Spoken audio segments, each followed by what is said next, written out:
Mom's sick, so I came instead. Little girl walked into the job interview. What the Millionaire CEO did next was unbelievable. Hello? I'm so sorry. Sarah's voice trembled as she pressed the phone to her ear. Her breathing was shallow, rapid, a result of the fever burning through her fragile frame. I'm in the hospital. I truly want to come. I've been preparing, but right now Ma'am, the voice on the other end was cold, unbending. We do not reschedule interviews. If you are not present at the designated time, your application will be disqualified. Thank you. Click. The line went dead. Sarah's arm fell to her side, as if all strength had drained from her. She stared up at the white ceiling of the hospital room, the pale morning light slipping through the blinds. Her vision blurred, but not from the fever. Her heart sank deep into her chest. Slowly her gaze dropped to the worn leather bag clutched against her side, her lifeline. She pulled it close and opened it with trembling fingers. Inside was her resume, carefully typed and printed the night before, protected in a clear folder. A tiny, hopeful note she had written to herself rested on top. This is the start of something better. Tears rolled silently down her cheeks. Please, she whispered, barely audible, do not take this chance away from me. My daughter needs this. She deserves more. In the quiet corner of the room, a little girl sat curled on a plastic hospital chair, legs swinging above the floor. Her name was Lily. She was 4 years old, with hair the color of honey and eyes as blue and bright as the morning sky. She had watched her mother make sacrifices every single day, watched her come home late from the diner, exhausted, only to sing lullabies before bed. Watched her fix their broken toaster with duct tape and a spoon. Watched her skip dinner so Lily could eat. And now, Lily had watched her mother cry. She did not speak. She simply sat still, small hands clenched on her lap, her face serious beyond her years. When Sarah fell asleep, finally overtaken by medication and fever, Lily stood on the chair, leaned over, and gently brushed a strand of hair from her mother's damp forehead. Then she climbed down. She tiptoed to the bag, unzipped it slowly, and took the folder inside, the one her mom had looked at every night for a week. She stared at it for a long moment. Then she turned, walked to the coat rack, and reached for her favorite pink dress. The one with the little white bows on the sleeves? She slipped into it without a sound. Then, with both hands clutching the oversized folder, she padded out of the hospital room and down the hallway, past nurses and patients and the coffee machine that never worked. No one noticed her. No one stopped her. She found her way to the ground floor and out into the city morning.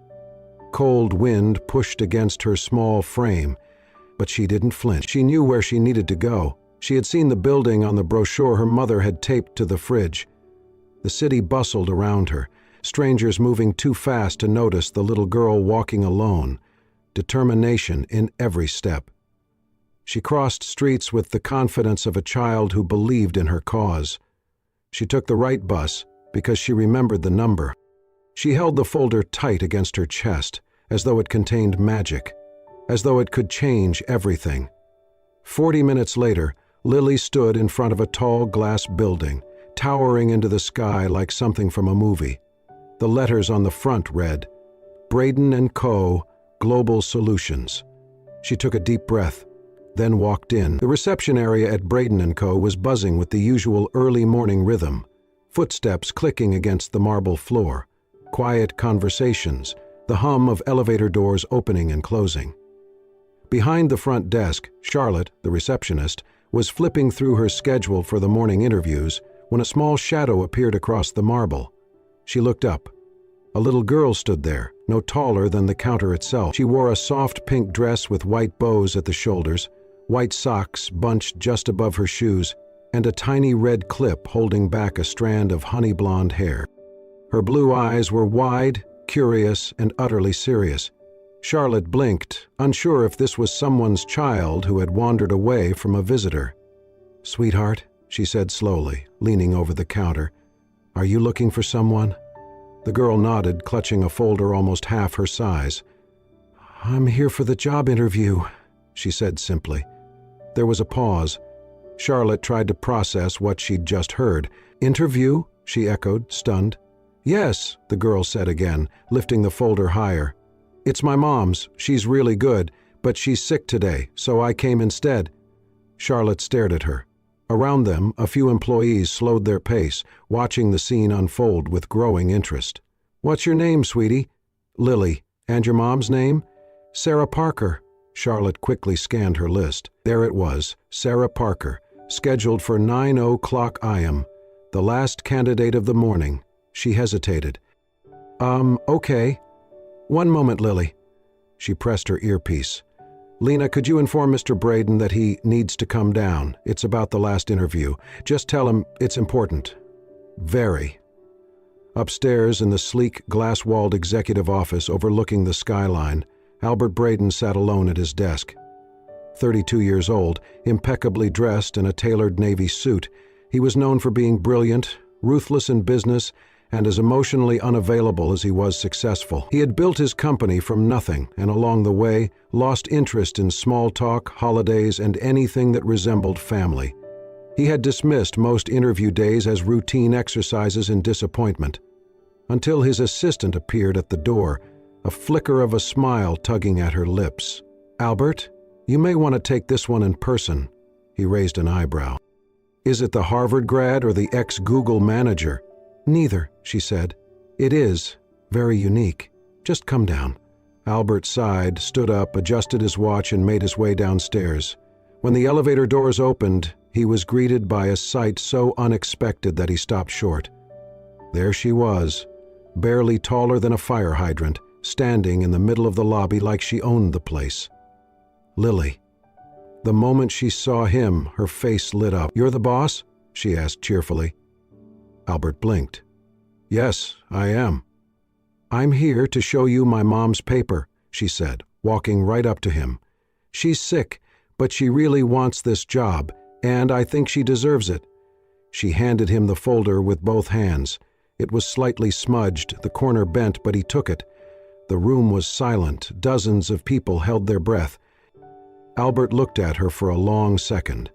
Then, for the first time in years, the corners of his lips tugged upward, just barely, but enough to be real. He turned to Charlotte. "Clear my schedule for the next 15 minutes." Charlotte blinked. "Sir, I am conducting an interview." He turned back to Lily and gestured toward the hallway. "Shall we?" She beamed and nodded. Inside the conference room, Albert pulled out a chair for her, twice her size, but she climbed up with practiced confidence, placing her feet on the bar below. Albert took his seat across from her and opened the folder, scanning the resume while occasionally glancing at her. "So, Lily," he said, adjusting his tone, "tell me why your mother wants to work here." Lily leaned forward slightly, resting her hands on the edge of the table. Her voice was clear, not rehearsed, just honest.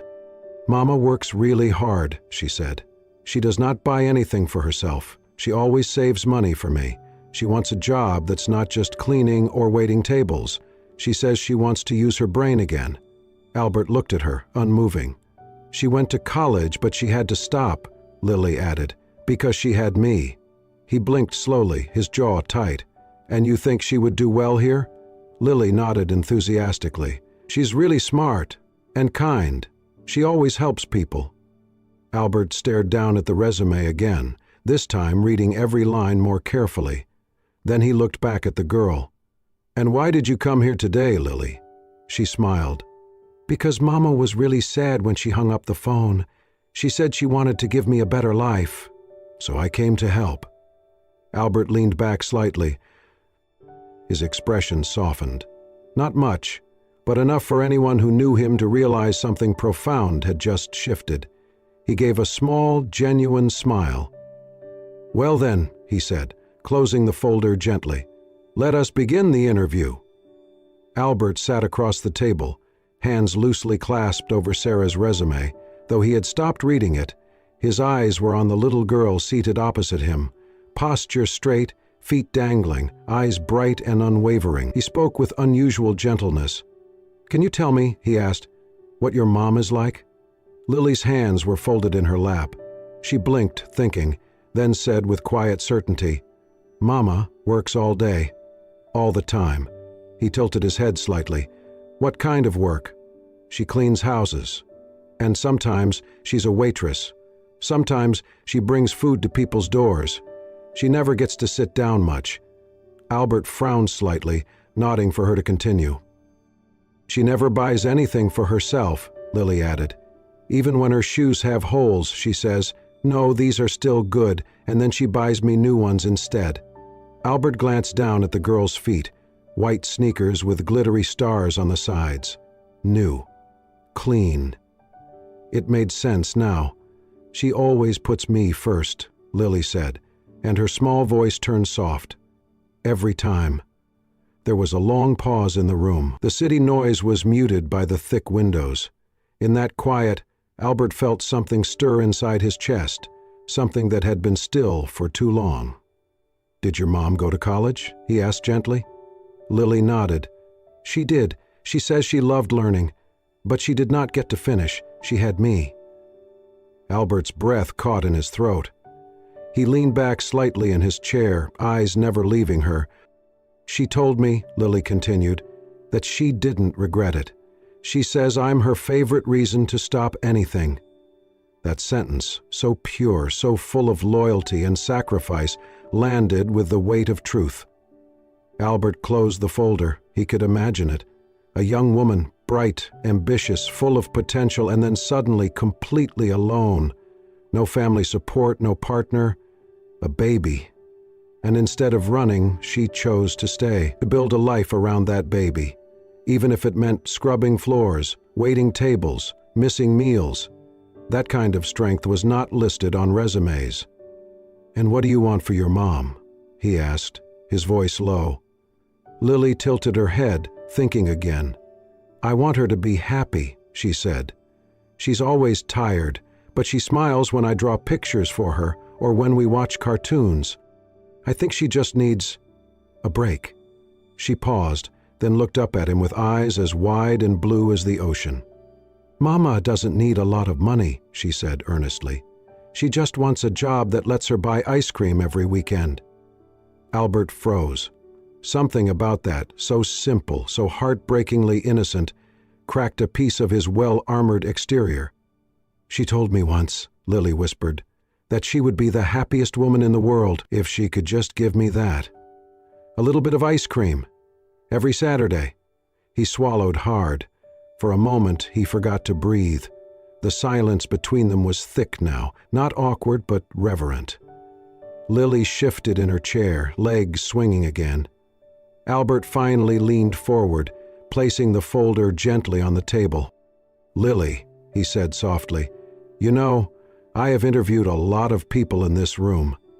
She looked at him curiously, but no one has ever said something that mattered quite like that. She smiled, unsure what he meant, but sensing it was something good. I think, he said slowly, choosing his words with care, your mother might be exactly the kind of person we need. Lily's face lit up. Really? Albert nodded. Really. Then, for reasons he could not explain even to himself, he added, and I happen to know a place that has very good ice cream. She beamed. Mama would like that. He smiled, a little wider now, a rare, genuine smile, one that reached all the way to his eyes. For a moment, he let himself imagine it. Sarah, sitting across from him, not in desperation, but with dignity, Lily by her side, laughing. A life that was not built on sacrifice alone, but one where someone finally showed up for them. He stood, walked to the door, and called for his assistant. Please find out which hospital Sarah Parker was admitted to yesterday, he said calmly. Send flowers and something for a little girl.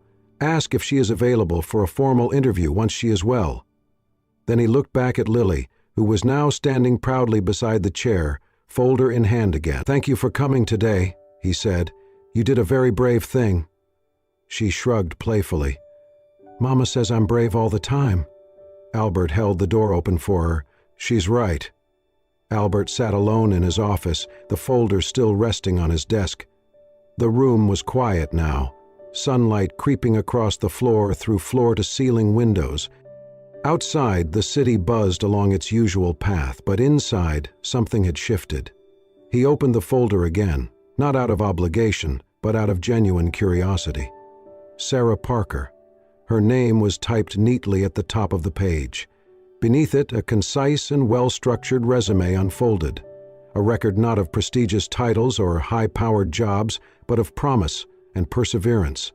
Academic achievements first, full scholarship to a reputable university, honors in her freshman year, president of the Student Marketing Club, peer mentor. Her GPA was impressive and her professors had left glowing references.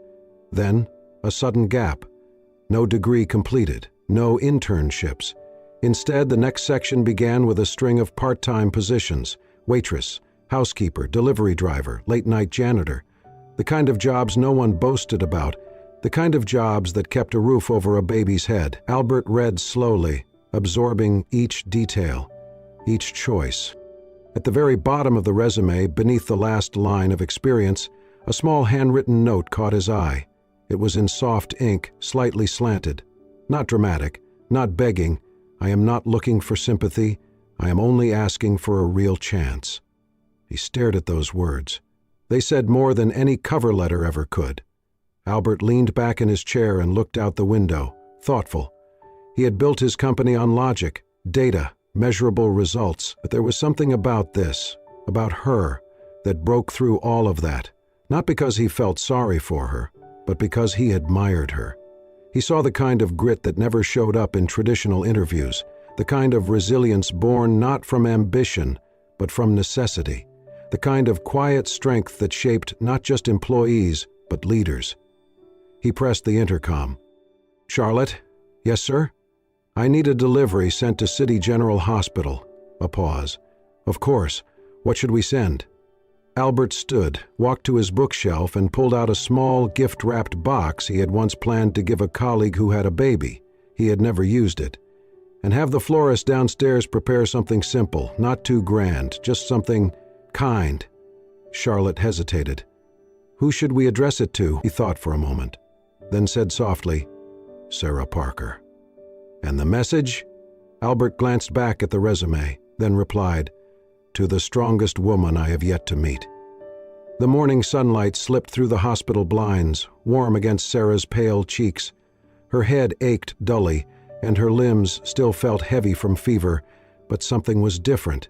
The air in the room held a strange, almost fragile calm.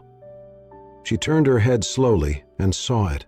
A small bouquet of wildflowers in soft pastel shades resting on the bedside table.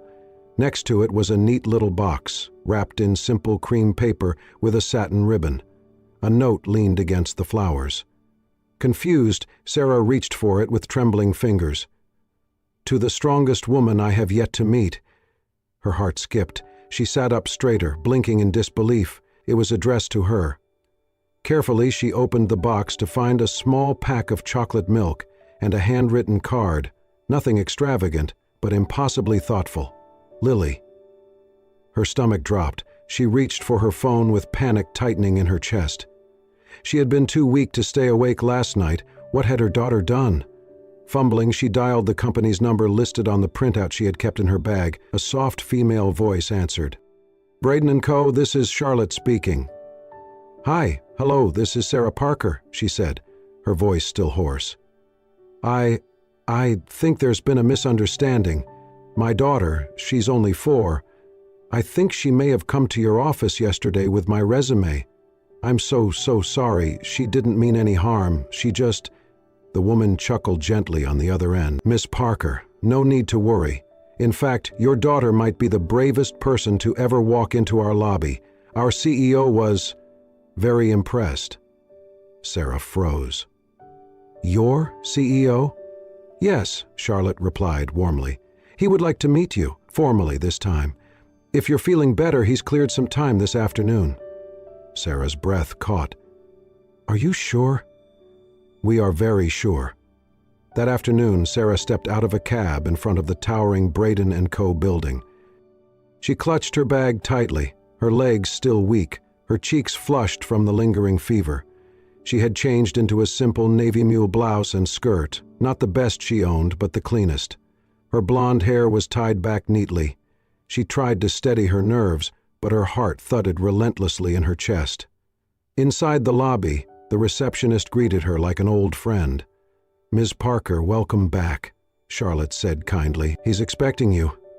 Sarah followed her through a series of quiet hallways and into an elevator.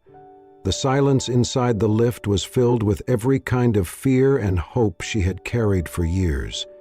When the doors opened on the top floor, Charlotte stepped aside. "He's in there." Sarah nodded and walked in.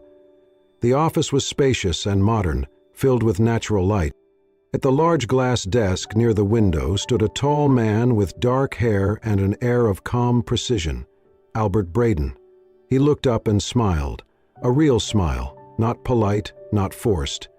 "Miss Parker," he said, stepping forward, "I'm glad you're feeling better." Sarah's eyes widened slightly. She felt suddenly very small in the room, aware of her flushed cheeks and trembling hands. "Thank you. I'm so sorry about my daughter." Albert raised a hand, stopping her gently. "There's nothing to apologize for," he said. "She gave one of the most compelling presentations I've ever witnessed." Sarah blinked. He gestured to the chair in front of his desk. "Please, have a seat." She sat, legs crossed at the ankle, bag on her lap like a shield. Albert sat down too, and for a moment he simply studied her. "You know," he said, tapping the folder on his desk, "I have read thousands of resumes, but yours came with the most remarkable letter of recommendation I've ever received." Sarah's lips parted slightly. Her heart thudded. Albert smiled again, softer this time. "She believes in you more than anyone I've ever met believes in anything." Sarah lowered her eyes for a moment, the heat rising to her cheeks. She's my whole world." "I can tell," Albert said, "which is why I would very much like to see what you can do here." Sarah looked up, hope flickering bright in her eyes. Sarah's first day at Braden & Co. felt like stepping into another world. The glass walls, the constant clicking of heels, the quiet hum of efficiency, it was everything she had once dreamed of and everything she feared she might never be good enough for. Albert offered her a position as a junior project assistant. She had expected an internship, maybe a trial period of filing papers. But this was real. The team was polite but distant. Her clothes were modest, her shoes a little worn. She looked different, sounded different, and many of her co-workers knew, without needing to ask, that she was the one with the kid. Some whispered that she had been hired out of pity. Others simply ignored her. But Sarah didn't flinch. She came early, stayed late, took notes, asked questions. She soaked up every training video, read every company report, watched how the senior assistants moved, organized, followed up. Her fingers flew over the keyboard like she had never left school. And when she made mistakes, and she did, she owned them, fixed them, and never repeated them. Slowly, the tone began to shift. Someone asked her for help fixing a slide deck. Another asked if she could organize a meeting schedule. And then someone said thank you and meant it. But one person never doubted her, Albert. He never hovered, never micromanaged, but he watched closely, and when Sarah's name came up in meetings, he would lean forward, asking what she had contributed, how her ideas were received. He noticed everything. Like the day Lily had a fever and Sarah called in to say she might be a little late, Albert sent her a private message. "Family comes first. Take the time you need." Or the afternoon he noticed her skipping lunch and had his assistant accidentally bring an extra sandwich to the break room. Or how he made sure she was always seated at the table, not in the back, during project reviews. He never said anything directly, but she knew. And for the first time in a long time, Sarah began to believe in her own worth again. One evening, long after most of the office had gone dark, Sarah sat at her desk, finishing edits on a presentation for a major client. The soft buzz of the city lights glowed through the windows. Her eyes were tired, her fingers stiff, but she felt something rare, fulfillment. She did not notice Albert approach until he spoke, You work harder than most people who have been here 10 years. She looked up, startled, then smiled. Guess I have 10 years to catch up on. He gestured to the chair beside her desk. May I? She nodded. For a moment they just sat there, two people surrounded by quiet, the hum of the city below. Then Sarah spoke, voice low. You know, I never thought I would end up in a place like this. Albert looked at her, curious. Why not? She hesitated. I was in college, she said slowly. Marketing major, I loved it. I had plans, internships lined up. Then she took a breath. I met someone, thought he was everything, got pregnant in my first year. Albert's expression didn't change, but his gaze softened. I thought maybe we'd figure it out together, but... He left, disappeared. She paused again. My parents said I ruined everything, that I had embarrassed them.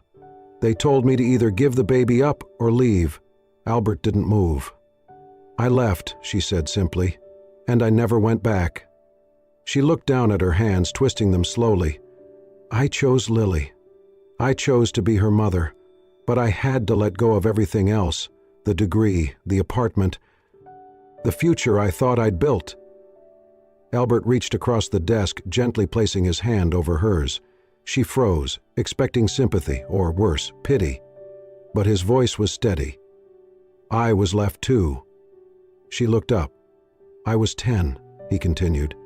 My parents died in a car accident. No siblings, no extended family who wanted a kid.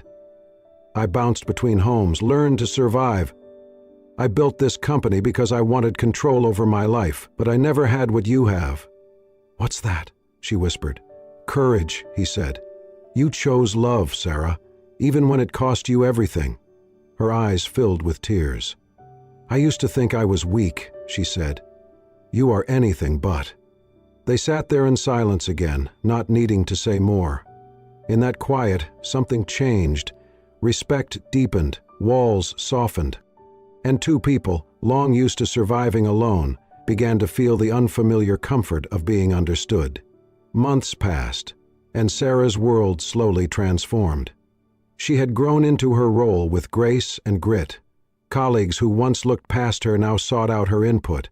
She was no longer just the assistant. She became the one who caught mistakes, offered quiet solutions, and delivered results with consistency and care. Her name carried weight, and it was spoken with respect.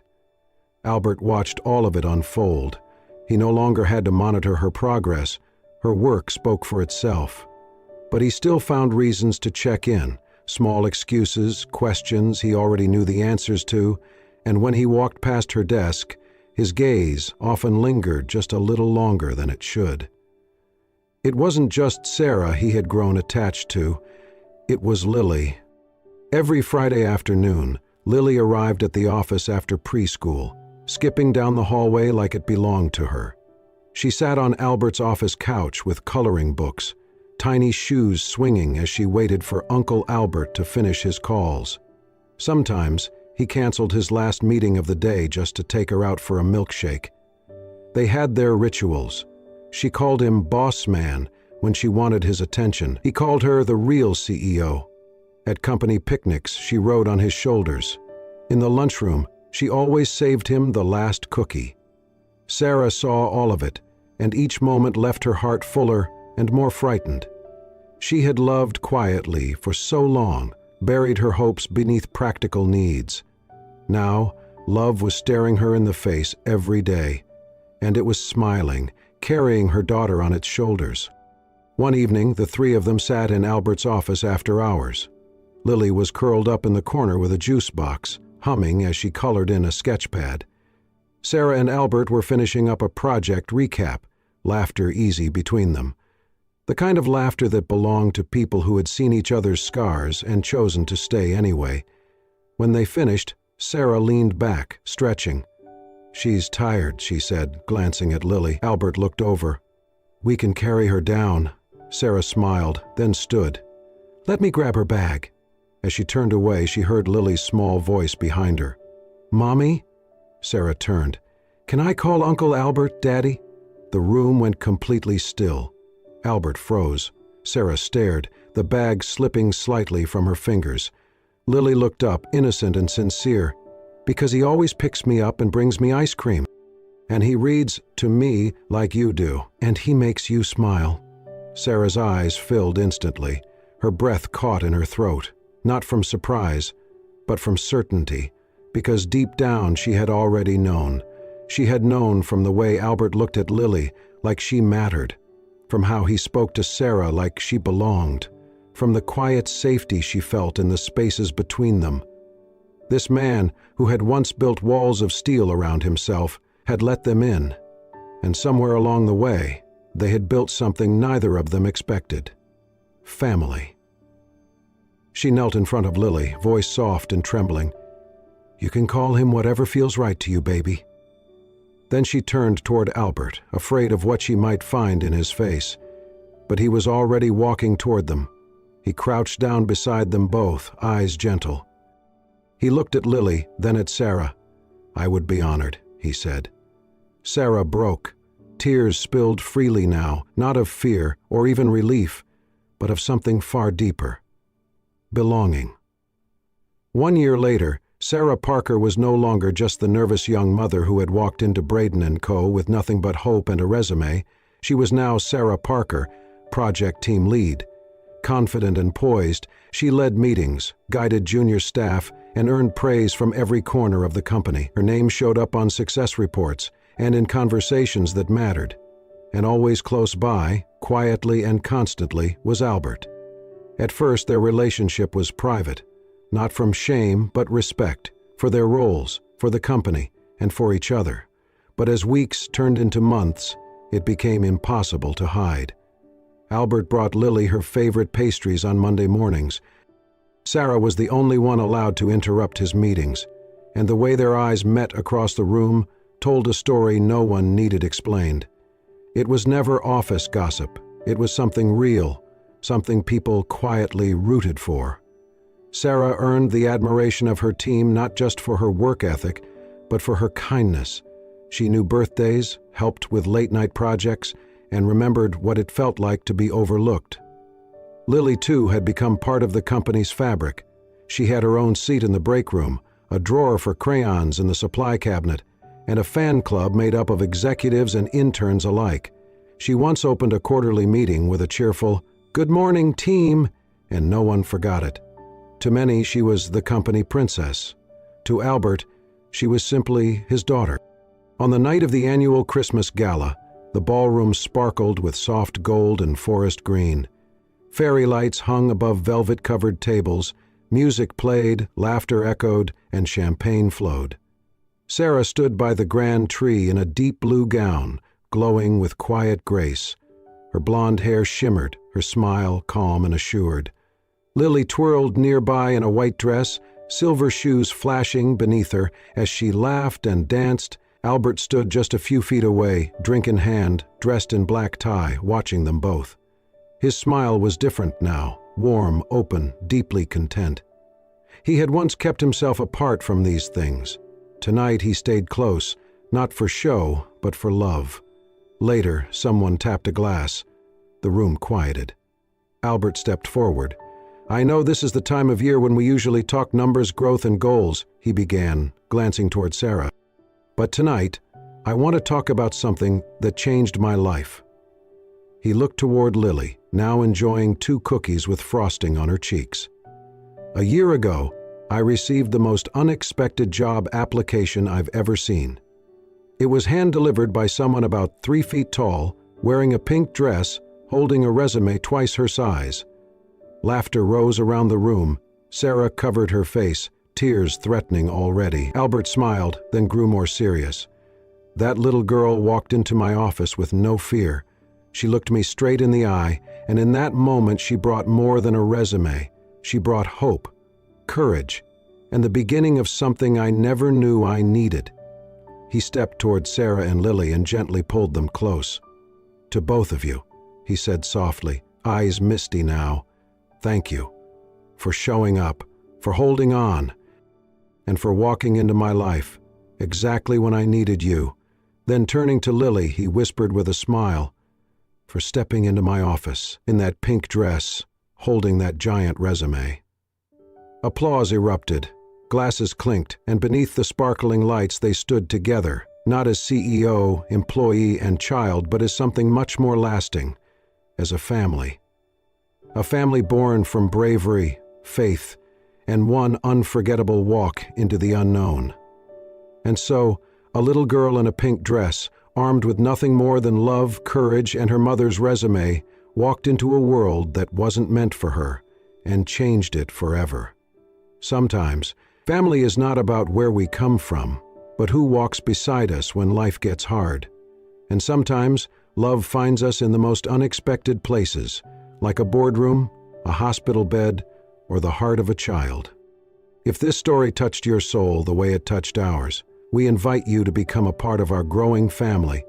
Subscribe to Soul-Stirring Stories for more true life tales that remind us all of the beauty, resilience, and quiet miracles hiding in everyday moments. Until next time, keep your heart open. You never know what story might walk into your life.